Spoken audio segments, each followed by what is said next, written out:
Hello and welcome students, मैं अजय कुमार स्वागत करता हूं आप सभी का let's learn with Ajay sir के ई लर्निंग प्लेटफॉर्म। तो चलिए बच्चे, शुरुआत करते हैं एक बहुत ही बेहतरीन से सेशन के साथ। फिलहाल इस सेशन में हम मध्य प्रदेश शिक्षक वर्ग 2 से रिलेटेड जो है वो इंग्लिश के प्रीवियस ईयर कुछ सेशंस को लेकर बातचीत करने वाले। एक सेशन इससे पहले मैंने आपको एनसीईआरटी का प्रोवाइड करवाया था और साथ में ही बहुत सारे स्टूडेंट्स का कहना था कि सर ग्रामेटिकल या लिटरेचर से रिलेटेड क्वेश्चंस कैसे बनते हैं। तो इस सेशन में हम बात करने वाले हैं ग्रामेटिकल, वोकैबुलरी या रीडिंग के पोर्शन में से जो है वो क्वेश्चंस किस प्रकार से जो है वो देखने को मिलते हैं। प्रीवियस ईयर है। अब सबसे पहली चीज कि ये जो पॉइंट है जिसकी हम बात करने वाले हैं, ये आपका मेंस आपका जो है वो वर्ग 1 का है, लेकिन आप ये आधार मान सकते हैं कि लगभग जो है वो एक लेवल के या लेवल का थोड़ा बहुत, मतलब मैं बहुत बार किसी भी एग्जाम में कहता हूं कि चाहे आप बिल्कुल 4th ग्रेड की तैयारी कर रहे हैं, भले ही आप जो है वो 1st ग्रेड की तैयारी कर रहे हैं, टेंस आपको हर एक एग्जाम में 3 ही पढ़ने हैं। ऐसा नहीं है कि साहब 1st ग्रेड वाले को तो आप 5 पढ़ाओगे और 3rd ग्रेड वाले को जो है वो हम 3 पढ़ाएंगे।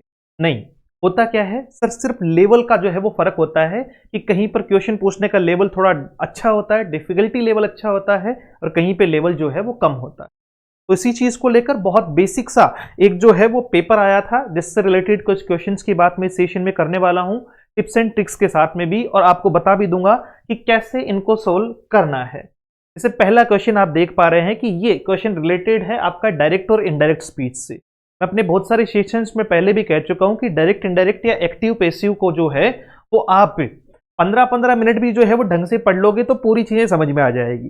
देखो, जब भी हम डायरेक्ट इनडायरेक्ट को सोल्व करेंगे ना, मतलब उस क्वेश्चन को सोल्व करेंगे, तो सबसे पहले हम टेंस चेक करेंगे, ठीक है। उसके बाद में अगर मान लो टेंस में जो है वो दिक्कत नहीं है, टेंस में दिक्कत नहीं है, तो फिर हम सीधा जाएंगे किसकी तरफ, आपका जो है वो कंजक्शन की तरफ। अगर कंजक्शन में दिक्कत नहीं है तो फिर आपका जो है वो टाइम वर्ड की तरफ, और टाइम वर्ड के बाद में जो है वो आपका लास्ट में प्रोनाउन की तरफ। ये फॉर्मेट होते हैं, बस ये 4 चीजें याद रखो। अब इन 4 में आपको बदलाव भी पता होना चाहिए।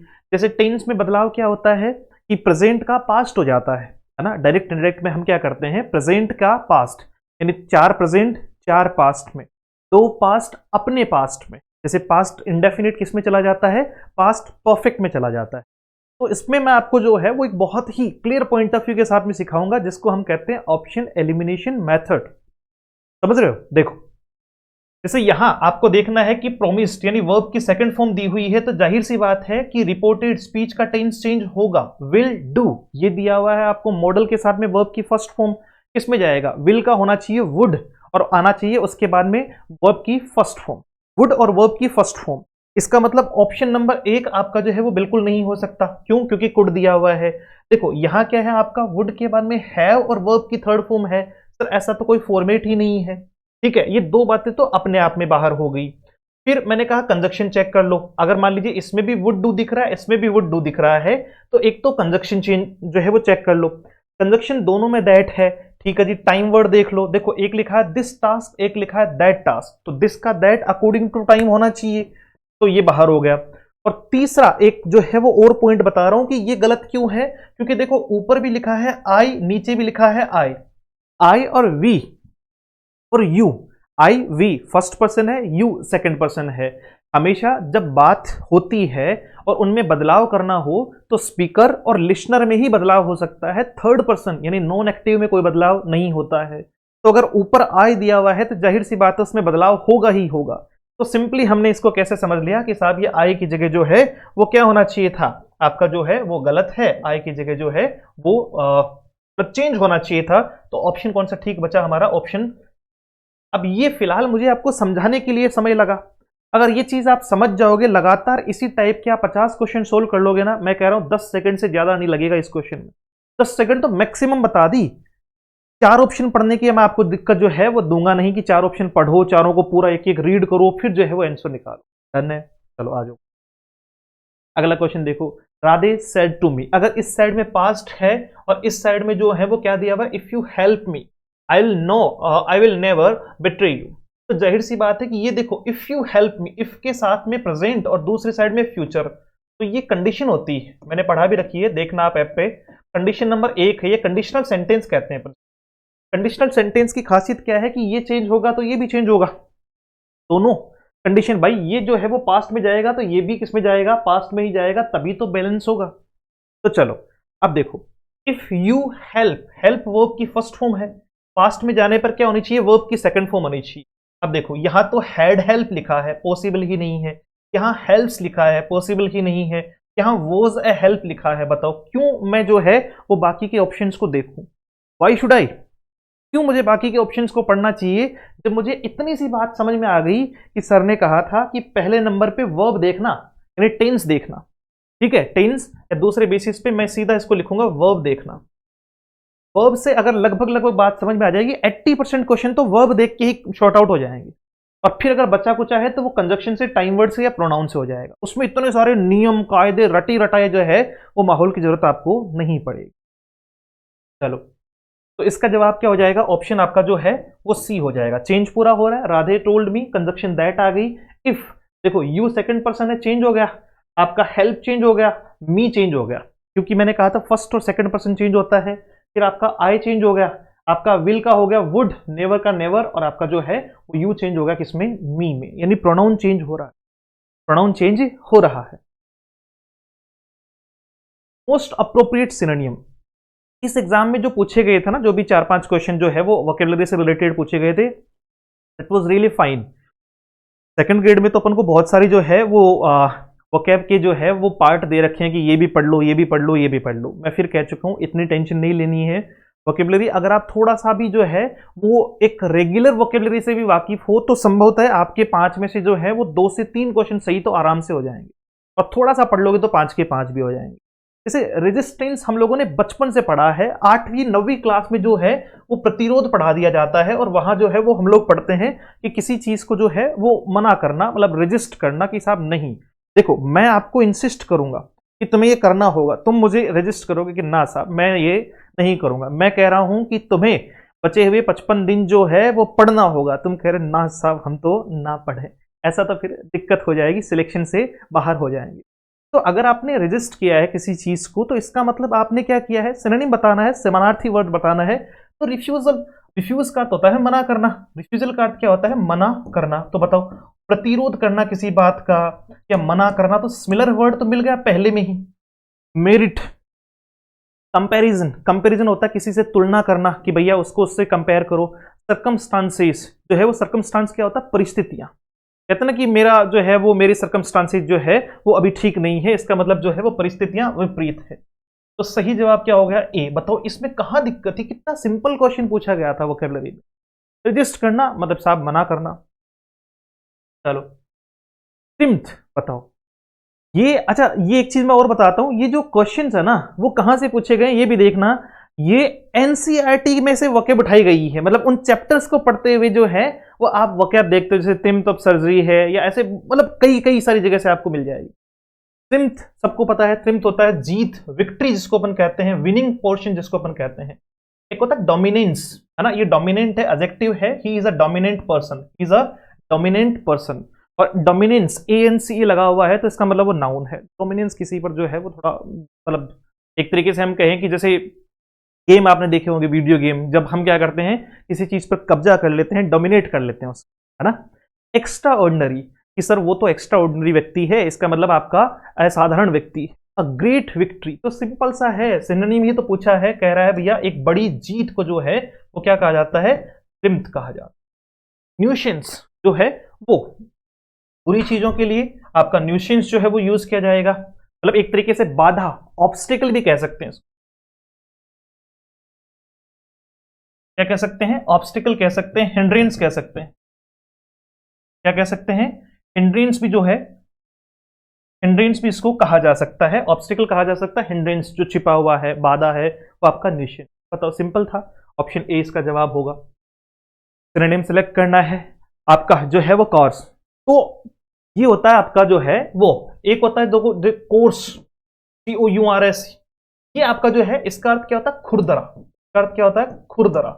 ये थोड़ा सा जो है वो डेफिनेटली मैं मान सकता हूं कि हमने बहुत आम भाषा में इसको नहीं पढ़ा होता है, मतलब जनरली इसको ज्यादा नहीं पढ़ रखा होता है, तो थोड़ा सा फिर पढ़ना पड़ेगा। जैसे स्टिफ जो है वो कठोर होता है, रफ सिनोनिम पूछा आपको, तो रफ क्या हो जाएगा आपका जो है वो, जैसे कहते हैं ना कि रफ टाइल्स है हमारे यहाँ पर, तो खुरदरी थोड़ा सा, मतलब ऑप्शन जो है वो कौन सा ठीक हो जाएगा, ए।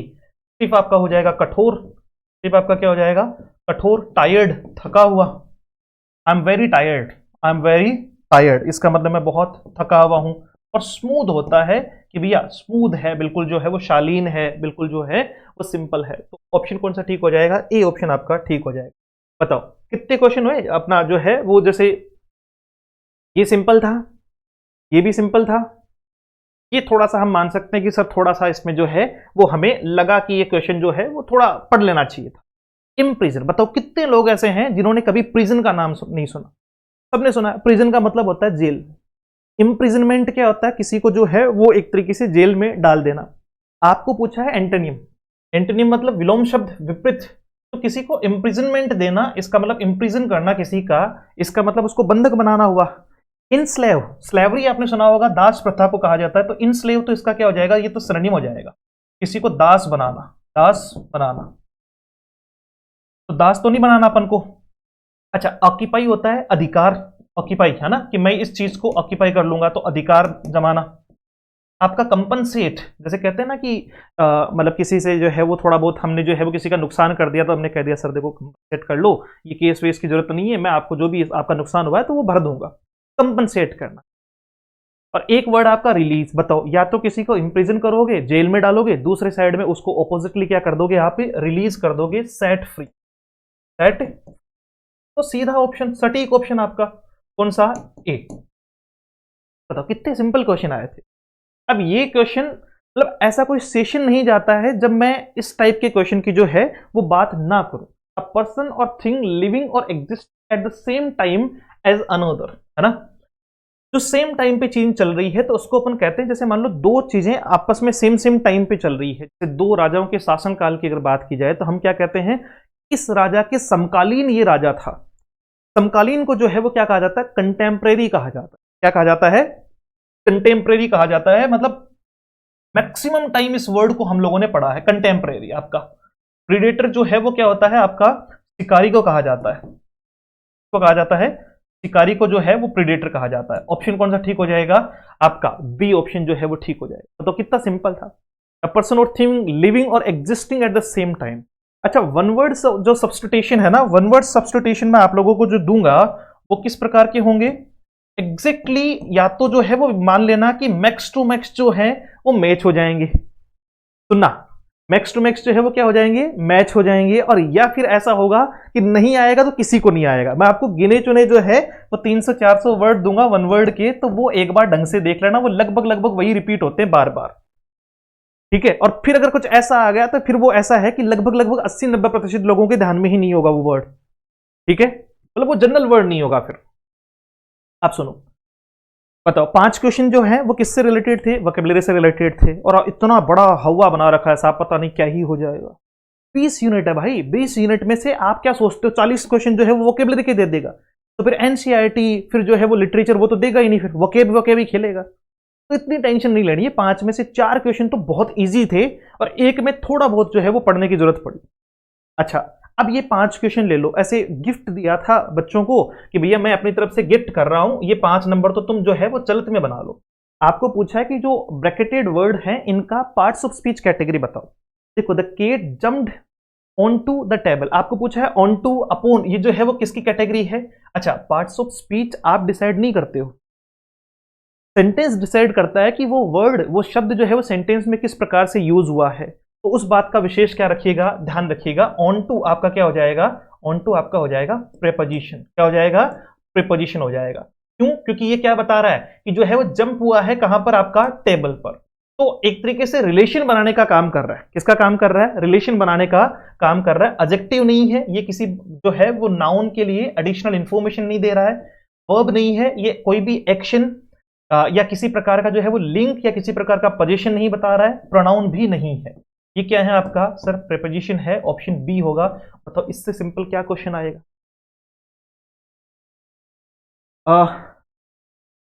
क्या हुआ भाई, वी शुड केयरफुली, है ना, ये द तो जो है वो एक्स्ट्रा है, टाइपिंग मिस्टेक है। We should carefully consider all the options. अब सुनो क्या कहा है, देखो वी सब्जेक्ट हो गया, शुड आपका क्या हो गया सर, मॉडल है, मॉडल हेल्पिंग वर्ब का काम करती है। मॉडल के बाद में आपको केयरफुली दिया हुआ है, आपको पूछा है कंसीडर, क्या केयरफुली इसकी हेल्पिंग वर्ब की जो है वो मेन वर्ब केयरफुली थोड़ी है, तो आप कहोगे नहीं सर। तो मॉडल के साथ में या तो वर्ब की फर्स्ट फॉर्म आपको दिखाई पड़ेगी, या मॉडल के बाद में हैव प्लस वर्ब की थर्ड फॉर्म आपको दिखाई पड़ेगी। एक फॉर्मेट होता है मॉडल का। दूसरा कि सर मॉडल का अगर हम पेसिव बनाएं, इसको पेसिव वर्ब में लिखेंगे तो modal plus be plus verb की थर्ड फॉर्म लिख देंगे, और इसको अगर हम पेसिव में लिखेंगे तो modal plus have plus been और वर्ब की थर्ड फॉर्म लिख देंगे। ये एक्टिव में है और ये किस में है आपका पेसिव में, ये एक्टिव में है और ये किस में है आपका पेसिव में है। तो सिंपल सी जवाब कि सर कंसीडर क्या होता है, कंसीडर जो है वो यहाँ पे किसका काम कर रहा है, इस मॉडल के बाद में ये है आपका वर्ब की फर्स्ट फॉर्म। वर्ब की कौन सी फॉर्म, फर्स्ट फॉर्म। तो सही जवाब क्या हो जाएगा, वर्ब हो जाएगी। सिंपल क्वेश्चन था ये, तो एक भी स्टूडेंट गलत नहीं करेगा। और मैं फिर कह रहा हूं कि इसके लिए पूरे चैप्टर्स को कंप्लीट पढ़ना, डेप्थ बहुत इन डेप्थ पढ़ना जो है वो जरूरी नहीं है। The tall building stood all amidst the city skyline. देखो इसमें पूछा है टॉल, टॉल क्या है, वैसे लंबा होना विशेषता है किसकी, सर बिल्डिंग की विशेषता की बात की जा रही है। बिल्डिंग एक नाउन है, इस नाउन की एक विशेषता है, खासियत है कि ये लंबी बिल्डिंग है, टॉल बिल्डिंग है। और टॉल है तो जाहिर सी बात है ये क्या हो जाएगा आपका प्रेपोजिशन, एडवर्ब, प्रोनाउन या फिर एडजेक्टिव। अगर सर नाउन की विशेषता बता रहा है तो संभवतः नहीं, मतलब जाहिर सी बात है ये क्या होगा आपका एडजेक्टिव होगा। 11 number, the teenager wrote an application to his guardian. अब देखो रोट, राइट, रोट और रिटन, सबको पता है कि रोट क्या है, वर्ब की सेकंड फॉर्म है, जो कहां से बनी हुई है, राइट से बनी हुई है। कहां से बनी हुई है, राइट से बनी हुई है रोट।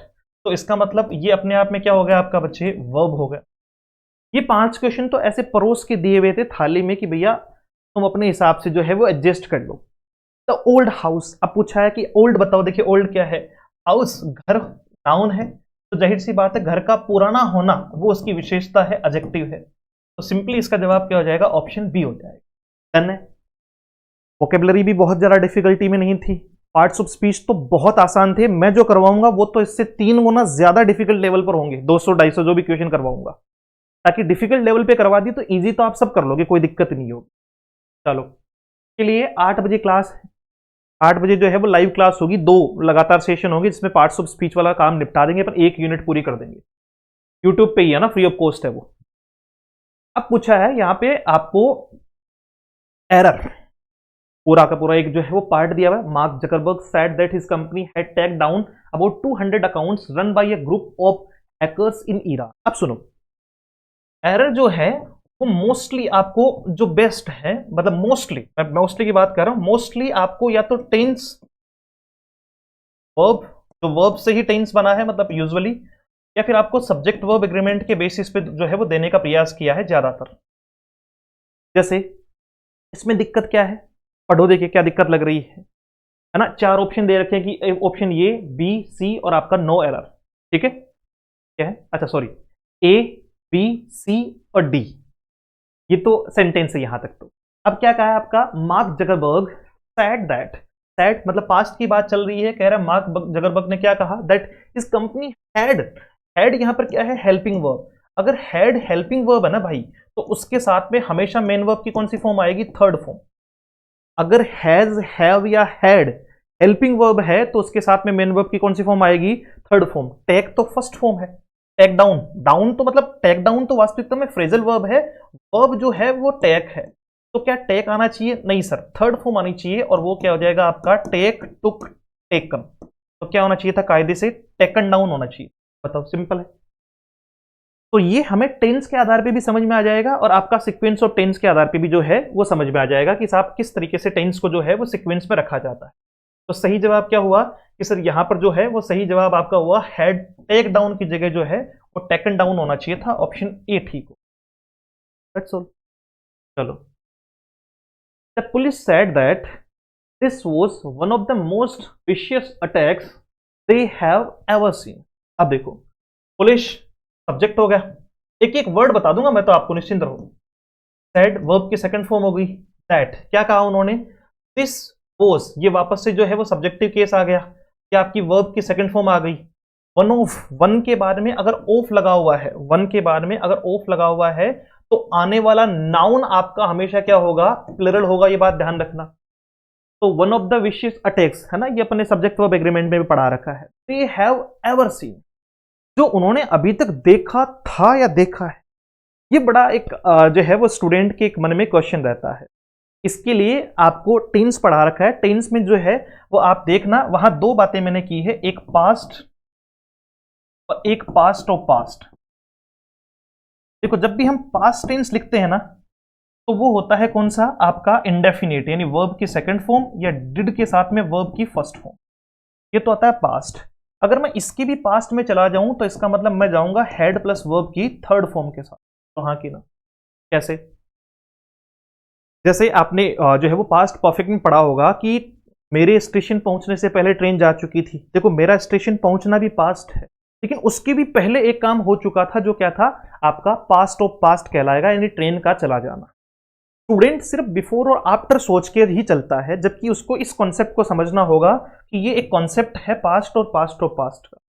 इसमें जरूरी नहीं कि बिफोर और आफ्टर का ही यूज किया जाए। जैसे मैं कहूं कि द थीफ टोल्ड मी, चोर ने मुझे बताया, how he escaped from the jail, कि वो जेल से कैसे भागा था। तो ये गलत है। चोर ने मुझे बताया, जब चोर ने मुझे बताया तो उस टाइम तक, जब वो मुझे बता रहा है उस टाइम तक चोर जेल से भाग चुका था पहले ही। तो उसके पहले, बताने से पहले ये काम हो चुका था, तो वो पास्ट ऑफ पास्ट में जाएगा। तो हैड जो है वो एस्केप्ड आएगा, ना कि एस्केप। जबकि जनरल जब हम बोलते हैं या हिंदी मीनिंग बनाते हैं तो हमें सही लगता है, लेकिन ये ग्रामेटिकल एरर है, तो ये आपको सीखना होगा। ये टेंस में सब कुछ पढ़ा रखा, सेम एज अ टीज जो है वो समझ में आ जाएगा। तो हमने कहा कि सर ये जो है वो हैव नहीं होगा, क्या होगा, हैड होगा। हैड पास्ट में ले जाएगा, इसको पास्ट ऑफ पास्ट में ले जाएगा, और एवर, और उसके बाद में जो है वो सीन क्या है, वर्ब की थर्ड फॉर्म है। तो मामला ऑप्शन सी की तरफ जाएगा। डन है। 15 नंबर क्वेश्चन ले लो। Lucy was annoyed to discover that her husband had taking. मैंने अभी भी कहा था कि हैड अगर हेल्पिंग वर्ब है तो उसके बाद में कभी भी वर्ब की फर्स्ट फॉर्म विद आईएनजी नहीं आ सकती। हैज, हैव और हैड के साथ में हमेशा वर्ब की कौन सी फॉर्म आएगी, थर्ड फॉर्म आनी चाहिए। तो कायदे से जो है वो सही जवाब क्या होगा, हैड टेकन होगा, ना कि हैड टेकिंग होगा। तो यहां आपका जो है वो जवाब क्या हो जाएगा, ऑप्शन जो है वो सी हो जाएगा। टेंस पढ़ लिए, वर्ब पढ़ ली, दो टॉपिक ढंग से पढ़ लेना ना, मैंने शुरुआत में पढ़ा रखे वर्ब और टेंस। उससे 5 टॉपिक साथ में चलेंगे, जिसने देखो एक सीक्वेंस में पढ़ना। जब भी आप ऐप से पढ़ो ना तो पहले वर्ब पढ़ना, वर्ब में 4 जो जितने भी टॉपिक है वो सारे पढ़ लेना वर्ब के। क्यों? क्योंकि यहां से एक तो आपको कई बार ये भी पूछ लेता है, पार्ट्स ऑफ स्पीच में पूछ लेता है इसको, ठीक है। फिर इसके आधार पे हम क्या बनाते हैं, टेंस। तो टेंस पढ़ना है। अच्छा, इसमें एडवांस वर्ब को हम कहते हैं नॉन फाइनाइट वर्ब, जो जेरेंड पार्टिसिपल या इन्फिनेट है, ग्रेड में पूछ लिया जाता है। तो ग्रेड एग्जाम में हम कोई 4th ग्रेड में थोड़ी ना बात कर रहे हैं, second grade, third grade, second grade, first grade की बात कर रहे हैं। तो वहां पूछ लिया जाता है आपका क्या, इसी वर्ब में ही एक पार्ट आएगा पार्टिसिपल जो पढ़ा रखा है। क्वेश्चन भी पूछा है इन्होंने, देखना। फिर इसमें टेंस तैयार हो जाएगा। इसी से जो है वो अगर आप ढंग से समझ लोगे तो कंडीशनल सेंटेंस तैयार हो जाएगा। देखो कितने तैयार होंगे। एक्टिव पैसिव जो है वो तैयार हो जाएंगे। नरेशन, मैंने तो आपको अभी कहा था कि 80% क्वेश्चन जो है वो वॉइस और नरेशन की सिर्फ मैं किसके बेसिस पे करवा दूंगा, वर्ब के बेसिस पे करवा दूंगा। और लास्ट में आते आते जो है वो सब्जेक्ट वर्ब एग्रीमेंट में भी आपको वर्ब का पता होना चाहिए, और आपका जो है वो इसके अलावा एक पार्ट और रहेगा ना, ट्रांसफॉर्मेशन। अब मुझे बताओ, क्यों ना पढ़ूं मैं वर्ब? अगर आपको लगता है कि सर वर्ब छोड़ के चलो जाऊं तो फिर बस खत्म हो गया मामला, वर्ब ही नहीं समझ में आई तो टेंस में ही नहीं पता चलेगा। तो पहले वर्ब पढ़ना, उसके बाद में भले ही जो है वो इस सारे को रिलेटेड टॉपिक मिल जाएंगे आपको। ये अब देख लो आपके सामने है कि वर्ब को जो है वो क्या कुछ कर सकती है। तो ये वर्ब ही तो है, ये वर्ब ही तो है। चलो, तो सही जवाब सी है। अगला प्रश्न ले। Veronica was annoyed with Melinda for forgetting to calling her last. देखो ये आपको जब आप पढ़ोगे तो इस बारे में एक सेंस आपको समझ में आएगा। टू प्लस वर्ब की फर्स्ट फॉर्म है ना, ये कब होता है, इन्फिनेटिव वर्ब कहते हैं इसको,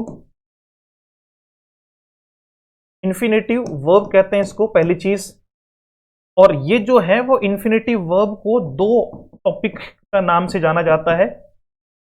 एडवांस वर्ब या फिर नॉन फाइनाइट वर्ब। में 3 पार्ट चलते हैं। ये पढ़ा रखा है, देख लेना ढंग से, उसको पढ़ लेना।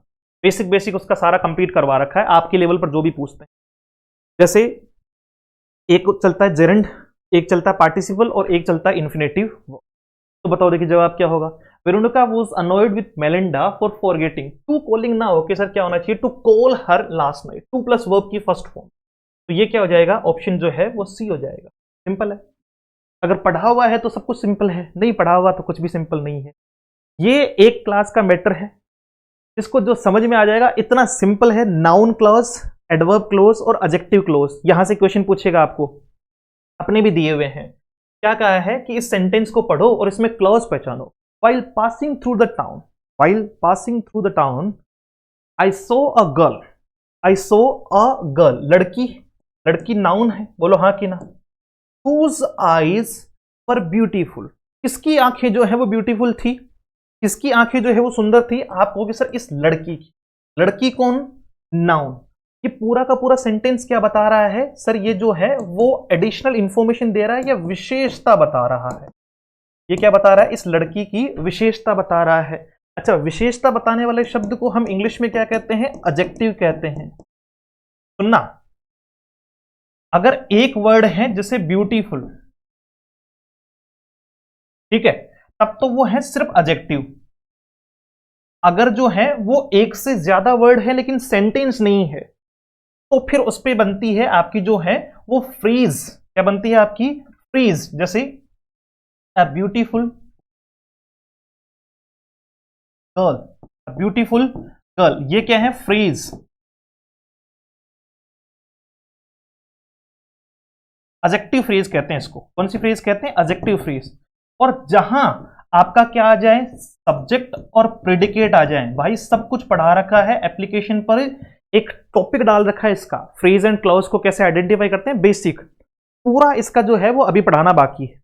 ये रेन एंड मार्टिन से पढ़ाया हुआ है तो वो भी डाल रखी है ना, यूट्यूब पर भी है अवेलेबल ये। तो वहां से हम इस बात को समझेंगे कि ये जो है वो आपका क्या है सर, जब सब्जेक्ट और प्रेडिकेट शामिल हो और विशेषता बताएं, तो ये पूरी विशेषता बता रहा है इस लड़की की। तो जाहिर सी बात है, अगर नाउन की विशेषता बताएगा तो कौन सी क्लॉज होगी, एडजेक्टिव क्लॉज होगी। क्या पढ़ना है इसको बता। अब देखो, आई नो, मैं जानता हूं, क्या जानते हो, मन में आ रहा है ना क्वेश्चन। आई नो कि मैं जानता हूं, क्या जानता हूं, क्या मतलब, व्हाट, बोलो हाँ कि ना। व्हाट जो है वो किसका सेंस देगा, व्हाट जो है वो आपका नाउन का सेंस देगा, ठीक है। व्हाट जो है वो आपका क्या बताएगा, नाउन बताएगा। चलो सिंपल सा तो खेल है। ये क्रॉस आइडेंटिफिकेशन रूल होते हैं। बेसिक क्लासेस जो है वो जो आपको एप्लीकेशन में डालकर दी हुई है, उसमें पढ़ना WH वर्ड, में पढ़ना WH वर्ड। वहां से भी ये तीनों क्वेश्चन आप सही कराओगे। अगर आपने सिर्फ WH वर्ड भी पढ़ रखा है ना, 12-13 WH वर्ड जो पढ़ा रखे हैं उसमें, उनमें भी ये बता रखा है हुज रिलेशन के लिए, ये बता रखा है व्हाट क्रॉस आइडेंटिफिकेशन नाउन के लिए, तो ये नाउन क्लॉज हो जाएगी। अब बताओ, और ये देखो, I am happy when I spend time with my friends. भाई मैं खुश होता हूं, है ना, मैं खुश हूं कब, वेन, कब। और जब जब वेन और वेर की बात आती है, वेन और वेर जो है वो किसको बताते हैं, वेन और वेर इंडिकेटर है एडवर्ब के। बताओ अब कहां क्यों गलत करके आएंगे हम एग्जाम में। तो सिंपल है कि हमने क्या कहा कि सर ये नाउन क्लॉज नहीं है, रिलेटिव नहीं है, ये क्या है आपकी एडवर्ब क्लॉज है, क्योंकि ये किसको बता रही है, वेर। अच्छा, वेन और वेयर, टाइम और प्लेस हमेशा जो है वो एडवर्ब को बताएंगे, यानी ऑप्शन कौन सा होगा, सी। ठीक है, चलो आगे जाओ। Taking of his clothes Rohit jumped into the river. Simple sentence को कंपाउंड बनाना है। कंपाउंड की खास विशेषता, कंपाउंड कॉम्प्लेक्स ये सेंटेंस होते हैं। कंपाउंड में प्रिंसिपल क्लॉज प्लस आपका जो है वो कंजक्शन, और फिर जो है वो दोबारा क्या आती है, principal clause. Principal independent clause होती है। ये पहले आपको पढ़ना होगा, पहले आपको क्या करना होगा, पढ़ना होगा कि सब प्रिंसिपल क्लॉज क्या है, क्लॉज के टाइप क्या है, एडवर्ब क्लॉज क्या होती है, एडजेक्टिव क्लॉज क्या होती है, प्रिंसिपल, सबऑर्डिनेट, ऑर्डिनेट, है ना, डिपेंडेंट, इंडिपेंडेंट किसको कहते हैं, इनमें से ये सारा नाम मैंने मिक्स कर दिया सब कुछ, है ना। तो वो पहले पढ़ाएंगे इसको। तो इसमें पूछा है कि भैया इसका जो है वो कंपाउंड बना दो, तो compound taking of his clothes, Rohit jumped into the river. तो कंपाउंड में सिंपल सी बात है, आपका जो है वो सही जवाब क्या होगा, Rohit taking of his clothes, Rohit jumped into the river. तो अच्छा ऑप्शन जो है वो 4 देखो, Rohit took off his clothes, Rohit ने अपने कपड़े उतारे, एंड प्रिंसिपल क्लोथ्स, रोहित ने अपने कपड़े उतारे, प्रिंसिपल क्लोथ हो गई, और आपका जो है वो and jumped into the river. तो सिंपली जो है वो इसका सही जवाब क्या हो जाएगा, ऑप्शन नंबर जो है वो डी हो जाएगा। पहले इस टॉपिक को पढ़ेंगे तब ये बात समझ में आएगी कि साहब क्लोज वाला जो है वो क्या मामला है। इसलिए ये भी एक सेम क्वेश्चन है जिसको आपको सिंपल को कंपाउंड में चेंज करना है। तो आपका सिंपल को कंपाउंड में चेंज करने के लिए जो है वो इसका सही जवाब क्या हो जाएगा, Mithilesh likes to read books and enjoys watching movie. ठीक है, तो इसका so while but although Mithilesh likes to read books, हालांकि मिथिलेश को जो है वो बुक्स पढ़ना पसंद है, ही एंजॉयज वॉचिंग मूवी। ऑप्शन जो है वो कौन सा ठीक हो जाएगा, ए इसके लिए जो है वो सूटेबल हो जाएगा। टॉपिक पढ़ेंगे इसका पहले, फिर इस पे बातचीत करेंगे कि ऐसा हुआ क्यों। आओ देखें, ये पूछा है passive active passive, same concept जो उसमें लगाया था। अब इसमें क्या है, देखो कोल्ड वर्ब की सेकंड फॉर्म है। पहले एक्टिव पेसिव में आपको पता होना चाहिए कि 8 टेंस चेंज करते हैं, आगे बढ़ता है टेंस। प्रेजेंट का पास्ट में नहीं जाता, प्रेजेंट प्रेजेंट में रहता है। जैसे इंडेफिनिट को कंटिन्यूस में चेंज कर देते हैं, कंटिन्यूस के साथ में बीइंग लगा देते हैं, और परफेक्ट का परफेक्ट कंटिन्यूस बना देते हैं। वैसे ही आपका सेम पास्ट में सेम जो है वो आगे चलता रहे। यहां तो सिंपली वो आपका क्या है, वर्ब की सेकंड फॉर्म, इसमें जाना चाहिए वॉज वर्ब के साथ में वर्ब की थर्ड फॉर्म में। तो पहले तो यही ढूंढ लो कि कहां वॉज वर्ब और वर्ब की थर्ड फॉर्म लगाई हुई है। तो वॉज कोल्ड, वर कोल्ड, आपका जो है वो आर कोल्ड होगा नहीं, विल बी कोल्ड होगा नहीं, दो ऑप्शन तो होंगे नहीं। अब इसका एक कॉन्सेप्ट आता है कि हु सब्जेक्ट में तो लिखा जा सकता है, लेकिन ऑब्जेक्ट में हु नहीं लिखा जा सकता। हु को किस में चेंज करते हैं, हुम में चेंज करते हैं। हु को किस में चेंज करते हैं, हुम में चेंज करते हैं। बाई आप पहले भी लगा सकते हो, आखिर में भी लगा सकते हो। तो सही ऑप्शन कौन सा होगा आपका, ए होगा। बाई हुम वॉज योर नेम कोल्ड। अच्छा, ये पैसेज है। पैसेज जो है वो शोल करवाने से जो है वो मैं नॉर्मली आपको बता देता हूं कि देखो पैसेज बहुत अच्छे लेवल पे था। इसका लेवल जो है वो मैं कहूंगा मॉडरेट तो मिनिमम, और ज्यादातर इसका लेवल कौन सा था, एडवांस था। भाई लैंग्वेज बहुत अच्छी लैंग्वेज थी, और क्वेश्चन कैसे पूछे गए थे। पैसेज एक बार देख लेना आपका, जैसे जो है वो बड़ा अच्छा पैसेज था ये आपका। I recall particularly the illustration of the of one of the first pamphlets giving a consecutive account of the war। ठीक है, पैसेज पढ़ने में लगेगा हमें टाइम, मैं जरा टाइम लूंगा नहीं क्योंकि अभी फिलहाल इसको समझाएंगे भी नहीं। अब पैसेज का लेवल मैं नॉर्मली इसको इसलिए लिया है कि भाई पैसेज का लेवल मैं आपको दिखा सकूं। तो पैसेज को हल्के में नहीं लेना है, ऐसा नहीं है कि साहब कोई कहानी लिखी हुई आ जाएगी क्या। पैसेज अच्छा भी आ सकता है, बहुत अच्छे अच्छे वर्ड्स हैं इस पे, बहुत अच्छे अच्छे वर्ड्स हैं इसमें। अब मैं जो मेन चीज बताना चाह रहा हूं, इसमें जो क्वेश्चन है वो समझो। To my mind, the pamphlet would have been much better without them. What does the author talk about in the given line? ठीक है, ये तो ऑथर के बारे में पूछा है, तो ये तो हम तभी कर सकते हैं जब हमने पैसेज पढ़ा है। तो वो लोग जो ये चाहते हैं कि भाई मैं बिना पैसेज पढ़े पैसेज का आंसर दे दूं, तो वो पॉसिबल ही नहीं है। आपको समझना होगा। इसका अगला क्वेश्चन देखो, ठीक है 23, और इसका जो है वो ऑप्शन अगर आप बात करो कि सर 23 का जो है वो जवाब क्या होगा, तो इसका ऑप्शन था आपका the author talks about the rendering used in the template for the fighting machines. Option जो है वो सी, मैंने इसको पढ़ रखा है, बाकी आप एक बार इसको जो है वो पढ़ लेना। मैं जो मेन बात कर रहा हूं इसमें वो बात करते हैं अपन। फिर how did the study made by the artist about one of the fighting machines look, की फाइटिंग मशीन्स जो है वो कैसी दिखाई पड़ती है। तो इसका सही जवाब है it seemed like a horrid study. Option जो है वो कौन सा हो जाएगा आपका, बी हो जाएगा 24 का। 25, how did the authors interested to those other creatures which were the real Martians. अच्छा 25 का जो है वो ऑप्शन ए, मैं सीधा आंसर बता रहा हूं, एक बार चेकआउट कर लेना इनको। मेन मुझे जो बताने हैं वो ये दो क्वेश्चन बता। मुद्दे की बात तो ये है क्योंकि वो तो लैंग्वेज का है सर, पहले उसको पढ़ना पड़ेगा, समझाना पड़ेगा। उसके लिए एक टॉपिक पढ़ेंगे अपन, रीडिंग कॉम्प्रिहेंशन, कि पैसेज आए तो कैसे पढ़ना है, कैसे समझना है। लेकिन एक चीज मैं इसके साथ साथ में और बता दूं कि वहां प्रैक्टिस का खेल ज्यादा है। क्यों, क्योंकि आपकी जो रीडिंग क्वालिटी है ना वो मैं डेवलप नहीं कर सकता। ये बात सत्य है, परम सत्य है। ये कोई कह दे भले ही कि नहीं नहीं मैं करवा दूंगा। एक बात बताओ, वहां पढ़ेगा कौन, आप। स्पीड किसकी, आपकी। अंडरस्टैंडिंग किसकी, आपकी। तो फिर मेरा क्या काम, मैं आपको वो सीधे टिप्स एंड ट्रिक्स बताऊंगा जो पेसेज में हम यूज कर सकते हैं, या पेसेज को पढ़ते समय हम की पॉइंट्स या नोट जो है वो वहां से निकाल सकते हैं।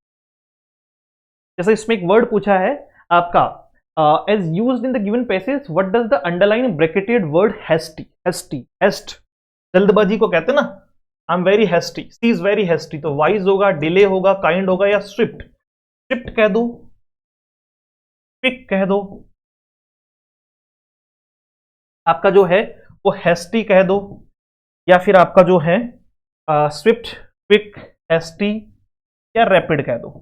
ठीक है, ये सब के सब जो है वो एक जैसे ही वर्ड हैं, स्विफ्ट तेजी से, क्विक तेजी से, रैपिड तेजी से, हैस्टी जो है वो तेजी से। तो इसका सिनोनिम पूछा था आपको कि भैया इसका nearly opposite, sorry nearly meaning बताओ, इसका मतलब सिनोनिम बताओ, तो ऑप्शन डी हो जाए। एक बताओ, कितना सिंपल क्वेश्चन पूछा आपसे। They were no more like the Martins, they were no more like the Martins, आपको पूछा लाइक का पार्ट्स ऑफ स्पीच, पता है इसमें अगर आपको नॉलेज नहीं है तो मैक्सिमम स्टूडेंट जो है वो क्या करके आएंगे, वर्ब का ऑप्शन जो है वो टिक करके आएंगे, जो वास्तविकता में गलत है। वास्तविकता में क्या है, गलत है। क्यों? क्योंकि उन्होंने लाइक को वर्ब ही पढ़ा है, लाइक सी लाइक्स मी, सी लाइक्स मी। अब बताओ, तो ये तो वर्ब है, मैं भी कह रहा हूं कि ये तो वर्ब है, she is like your sister, या she looks like your sister, she looks like your, वो कैसी दिखती है, तुम्हारी बहन की जैसी दिखती है। तो उसका जो है वो रिलेशन की बात की जा रही है। यहां जो है वो लाइक दो काम करती है, लाइक वर्ब भी हो सकती है और लाइक जो है वो आपकी क्या हो सकती है बच्चे, प्रीपोजिशन भी हो सकती है। इसलिए इसमें कंफ्यूज नहीं होना है। मैक्सिमम लोग इसको वर्ब कर देंगे, क्यों? क्योंकि उन्होंने लाइक को वर्ब के बिहाफ पे ही पढ़ रखा। ये कुछ क्वेश्चंस थे जो रिलेटेड थे आपके किससे, ग्रामेटिकल, आपका वोकेबलरी और आपका जो है वो रीडिंग कॉम्प्रिहेंशन। अब हमारे पास में सिर्फ लिटरेचर का पार्ट है, तो वो किसी और वीडियो में भी हम डिस्कस कर लेंगे। पहले थोड़ा सा उसको पढ़ लेते हैं ताकि फिर समझ में तो आए कि अच्छा कैसे क्वेश्चन आते हैं, कहाँ से क्वेश्चन पूछा जाता है। तो ऑलरेडी लिटरेचर का पार्ट स्टार्ट कर दिया है, डेमोज वगैरह डाल दिए हैं एप्लीकेशन पर, जो है वो आज नाइट तक जो है वो उससे रिलेटेड 2 चैप्टर और चले जाएंगे, यानी 2 शॉर्ट स्टोरीज और चली जाएंगे। ये कंप्लीट कोर्स है, कंप्लीट कोर्स में 20 यूनिट टोटल जो है वो करवा रखे हैं, मतलब करवा रहे हैं। और साथ साथ में जो है वो इसमें एक टेस्ट सीरीज भी है जिसमें 2200 क्वेश्चन है, वो फ्री है। इसमें इसकी प्राइस 1499 रुपए है। आप इसको भी परचेज कर सकते हैं। और ये है वो टेस्ट सीरीज, तो मैं हल्का हल्का आपको जो है वो एक पार्ट दिखा देता हूँ। इस टाइप का जो है वो इसका फॉर्मेट है, पूरा स्केड्यूल दे रखा है। 349 रुपए अगर सिर्फ टेस्ट सीरीज लेना चाहते हो तो उसके लिए, और अगर बेच लोगे तो फिर उसमें टेस्ट सीरीज जो है वो फ्री मिल जाएगी। ये पूरा स्केड्यूल दे रखा है कि कौन से दिन कौन सा टेस्ट होगा, कितने क्वेश्चन का है, 100 क्वेश्चन का है, सारे टेस्ट 22 टेस्ट हैं, फुल टेस्ट भी है, यूनिट वाइज भी है। सिर्फ टेस्ट भी लगा लिए ना तो ये मान के चलो कि अकेली एनसीईआरटी से रिलेटेड जो है वो तकरीबन 700 से 800 क्वेश्चन तो एनसीईआरटी के हैं। उसमें हर चैप्टर से हम जो है वो 30-40 क्वेश्चन बना के उठा रहे हैं, तो आप इजीली जो है वो चीजों को कवर कर पाओगे। तो इसका विशेष रखा जाए। बाकी एप्लीकेशन अपना let's learn with Ajay sir के नाम से है। आपको जो है वो एप्लीकेशन के लिए प्ले स्टोर पर जाना है, वहां से आपको जो है उसको कर लेना है डाउनलोड, डन। और टेलीग्राम चैनल भी अपना जो है वो इसी नाम से, इसको भी जो है वो ज्वाइन कर लेना, डन है। अच्छा, याद रहे कोई भी क्वेरी हो, कोई भी डाउट हो, क्वेश्चन हो किसी भी रिलेटेड, तो आप इस नंबर पर जो है वो मैसेज या कॉल करके पूछ सकते हो। फ्री ग्रुप के लिए भी जो है वो इसमें आप बातचीत कर सकते हो, जहां से कुछ पीडीएफ वगैरह आपको जो है वो फ्री ऑफ कॉस्ट भी प्रोवाइड करवा दी जाएगी। तैयारी आप कहीं से भी कर रहे हैं, टेस्ट सीरीज ज्वाइन करना नहीं भूलिएगा, क्योंकि वो आपके लिए और भी महत्वपूर्ण साबित होगी। एक आपको आइडिया भी लग जाएगा कि जहां जितना पढ़ाया गया है वहां से कंटेंट जो है वो आपको कितना मिल पा रहा है और कितना नहीं मिल पा रहा है, एग्जाम किस लेवल तक जा पाएगा। तो मुलाकात करते हैं एक और नए सेशन में। Thank you so much, have a great day, see you soon in the next session.